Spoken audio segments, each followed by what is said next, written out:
La inmanencia, una vida, de Gilles Deleuze. ¿Qué es un campo trascendental? Se distingue de la experiencia en tanto que no remite a un objeto ni pertenece a un sujeto, representación empírica. Así se presenta como pura corriente de conciencia asubjetiva, conciencia prereflexiva impersonal, duración cualitativa de la conciencia sin yo.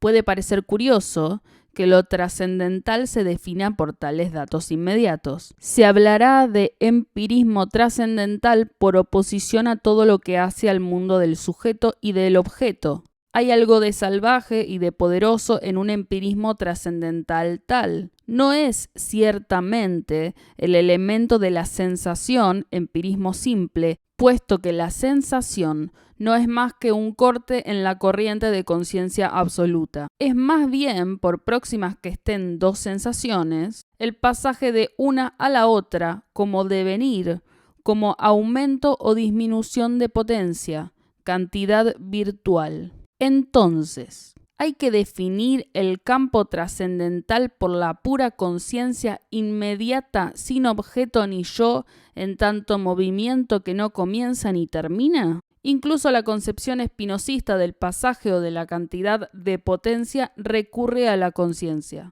Pero la relación del campo trascendental con la conciencia es solamente de derecho. La conciencia no deviene un hecho, sino cuando un sujeto es producido al mismo tiempo que su objeto, todos fuera de campo y que aparecen como trascendentes. Por el contrario, en tanto que la conciencia atraviesa el campo trascendental a una velocidad infinita por todos lados difusa, no hay nada que pueda revelarla. No se expresa en realidad, sino al reflexionarse sobre un sujeto que la remite a los objetos. Es porque el campo trascendental no puede definirse por su conciencia, sin embargo, coextensiva, sino subtraída de toda revelación.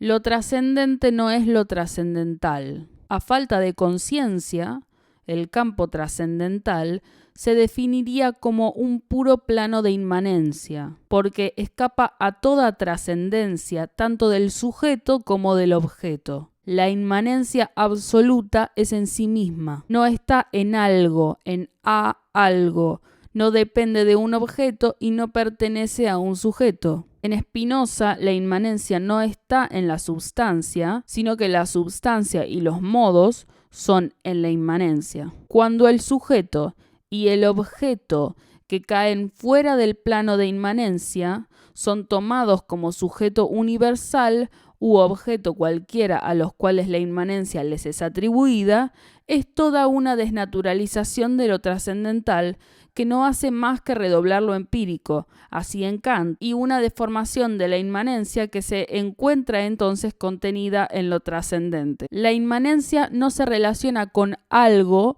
como unidad superior a toda cosa, ni a un sujeto como acto que opera la síntesis de las cosas. Es cuando la inmanencia no es ya inmanencia en otra cosa, sea la que sea, que se puede hablar de un plano de inmanencia. Como el campo trascendental no se define por la conciencia, el plano de inmanencia no se define por un sujeto o un objeto capaces de contenerlo. Se dirá de la pura inmanencia que es una vida y nada más.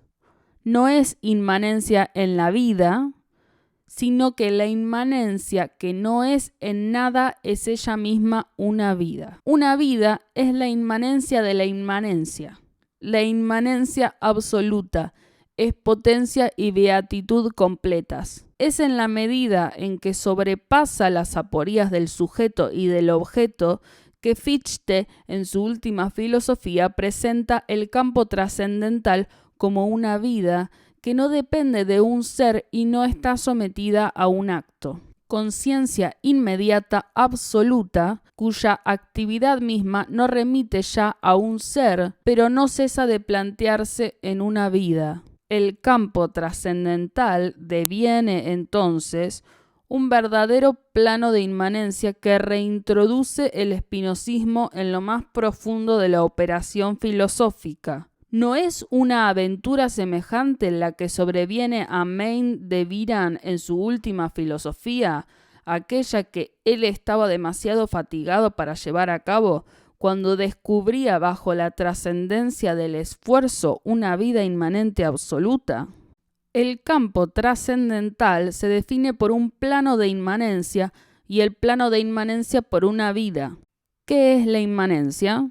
Una vida. Nadie mejor que Dickens ha contado lo que es una vida, al tener en cuenta el artículo indefinido como índice de lo trascendental. Un canalla, un mal sujeto despreciado por todos, es llevado a la muerte, y hete aquí que aquellos que lo cuidan manifiestan una suerte de solicitud, de respeto, de amor por el menor signo de vida del moribundo. Todo el mundo se preocupa por salvarlo, al punto en que en lo más profundo de su coma el hombre villano siente él mismo que algo de dulzura lo penetra. Pero a medida que él vuelve a la vida, sus salvadores se vuelven más fríos y él encuentra toda su grosería, su maldad. Entre su vida y su muerte hay un momento que no es sino el de una vida jugando con la muerte. La vida del individuo ha hecho lugar a una vida impersonal y, sin embargo, singular, que deja ser un puro acontecimiento liberado de los accidentes de la vida interior y exterior, es decir, de la subjetividad y de la objetividad de lo que llega. Homo tantum, al cual todo el mundo compadece y que alcanza una suerte de beatitud. Es una aexeidad que no es ya de individuación, sino de singularización, vida de pura inmanencia, neutra, más allá del bien y del mal, porque sólo el sujeto que la encarnaba en medio de las cosas la hacía buena o mala. La vida de tal individualidad se borra a favor de la vida singular inmanente de a un hombre que no tiene ya nombre, aunque no se confunde con ningún otro. Esencia singular, una vida. No habría que contener una vida en el simple momento en que la vida individual afronta la universal muerte. Una vida es en todos lados, en todos los momentos que atraviesa tal o cual sujeto viviente y que miden tales objetos vividos. Vida inmanente que conlleva los acontecimientos o singularidades que no hacen sino actualizarse en los sujetos y los objetos. Esta vida indefinida no tiene ella misma momentos, por próximos que estén unos de otros, sino solamente entre tiempos, entre momentos. No sobreviene ni se sucede, sino que presenta la inmensidad del tiempo vacío, donde se ve el acontecimiento todavía por venir y ya llegado en lo absoluto de una conciencia inmediata. La obra novelesca de Leonard Holenia pone al acontecimiento en un entretiempo que puede engullir regimientos enteros. Las singularidades o acontecimientos constitutivos de una vida coexisten con los accidentes de la vida correspondiente, pero no se agrupan ni se dividen de la misma manera. Comunican entre ellos de muy otra manera que los individuos. Parece incluso que una vida singular puede prescindir de toda individualidad o de todo otro concomitante que la individualice. Por ejemplo, los niños muy pequeños se parecen todos y no tienen casi individualidad, pero tienen singularidades. Una sonrisa, un gesto, un mohín, acontecimientos que no caracteres subjetivos. Los niños muy pequeños son atravesados por una vida inmanente que es pura potencia e incluso beatitud a través de los sufrimientos y las debilidades. Los indefinidos de una vida pierden toda indeterminación en la medida en que ocupan un plano de inmanencia o, lo que viene a ser estrictamente lo mismo, constituyen los elementos de un campo trascendental, La vida individual, por el contrario, permanece inseparable de las determinaciones empíricas. Lo indefinido como tal no marca una indeterminación empírica, sino una determinación de inmanencia o una determinabilidad trascendental. El artículo indefinido no es la indeterminación de la persona, sin ser la determinación del singular. El uno no es el trascendente que puede contener incluso la inmanencia, sino lo inmanente contenido en un campo trascendental. Uno es siempre el índice de una multiplicidad, un acontecimiento, una singularidad,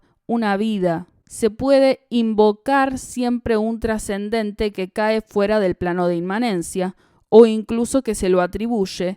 Queda que toda trascendencia se constituye únicamente en la corriente de conciencia inmanente propia de ese plano. La trascendencia es siempre un producto de inmanencia. Una vida no contiene más que virtuales. Está hecha de virtualidades, acontecimientos, singularidades. Lo que se llama virtual no es algo a lo que le falta realidad, sino lo que se inscribe en un proceso de actualización que sigue el plano que le da su realidad propia. El acontecimiento inmanente se actualiza en un estado de cosas y en un estado vivido que hacen que llegue. El plano de inmanencia mismo se actualiza en un objeto y un sujeto a los cuales él se atribuye, pero por poco separables que sean de su actualización, el plano de inmanencia es él mismo virtual, mientras que los acontecimientos que lo pueblan son virtualidades. Los acontecimientos o singularidades dan al plan toda su virtualidad, como el plano de inmanencia da a los acontecimientos virtuales una plena realidad. Al acontecimiento considerado como no actualizado, indefinido, no le falta nada. Basta con ponerlo en relación con sus concomitantes, un campo trascendental, un plano de inmanencia, una vida, singularidades. Una herida se encarna o se actualiza en un estado de cosas y en un vivido, beku, pero ella en sí misma es un puro virtual en el plano de inmanencia que nos entraña en una vida. Mi herida existía antes de mí, no una trascendencia de la herida como actualidad superior, sino su inmanencia como virtualidad siempre en el seno de un medio, campo o plano. Hay una gran diferencia entre los virtuales que definen la inmanencia del campo trascendental y las formas posibles que los actualizan y que los transforman en algo trascendente.